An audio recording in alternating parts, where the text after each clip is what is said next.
केंद्रीय reserve police बल की सुरक्षा के लिहाज से एक अहम भूमिका होती है। यही वजह है कि आतंकवाद हो या नक्सल हो, इन क्षेत्रों में इनकी तैनाती की जाती है। आपको बता दें कि सरगुजा जिले के ग्राम केपी अजीरमा में बनी केंद्रीय रिजर्व पुलिस प्रशिक्षण केंद्र का चंडीगढ़ के 62वीं केंद्रीय रिजर्व पुलिस बल के आईजी मूलचंद पवार ने निरीक्षण किया। इस निरीक्षण में बटालियन में रह रहे जवानों की बेसिक शारीरिक दक्षता को मापा गया और रोजमर्रा में होने वाली गतिविधियों की भी जाँच की गयी। इस दौरान छत्तीसगढ़ सेक्टर में 2,65,000 पौधे लगाने का लक्ष्य रखा गया, जिसमें से 62वीं बटालियन को 5,000 वृक्षारोपण करने का लक्ष्य है। इधर आईजी ने बताया कि मैंने 1986 में सीआरपीएफ ज्वाइन करने के बाद प्रधानमंत्री सुरक्षा दस्ते में 9 साल तक काम किया है, इसलिए मैं समझता हूं कि जवानों को मोरल बूस्टिंग की अत्यंत आवश्यकता होती है। इसलिए हर 2 साल में इन जवानों की काउंसलिंग की जाती है। साथ ही कहा कि हमारे जवान देश की विशेष सुरक्षा टीम है। वहीं नई रणनीति के साथ फॉरवर्ड पोस्ट स्टेप के तहत जितने भी बैकवर्ड नक्सल क्षेत्र है, उन क्षेत्रों में कंपनी के द्वारा पहाड़ काटकर रहने और खाने की व्यवस्थाएं की जा रही है, जिससे कि नक्सलियों को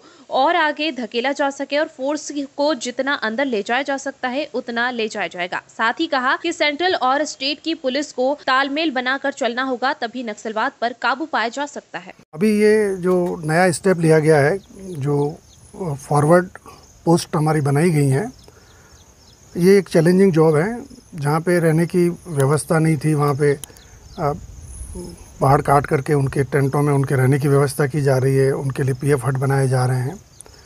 तो हमारी कोशिश है कि नक्सलियों को जितना धकेला जाए, उनको उनकी गतिविधियों पे काबू किया जाए और फोर्स को जितना अंदर ले जाया जा सकता है ले जाएँ।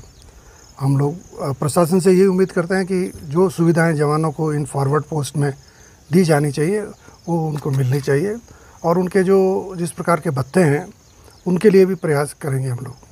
और क्या बेहतर प्रयास किए जा सकते हैं सैनिकों के लिए?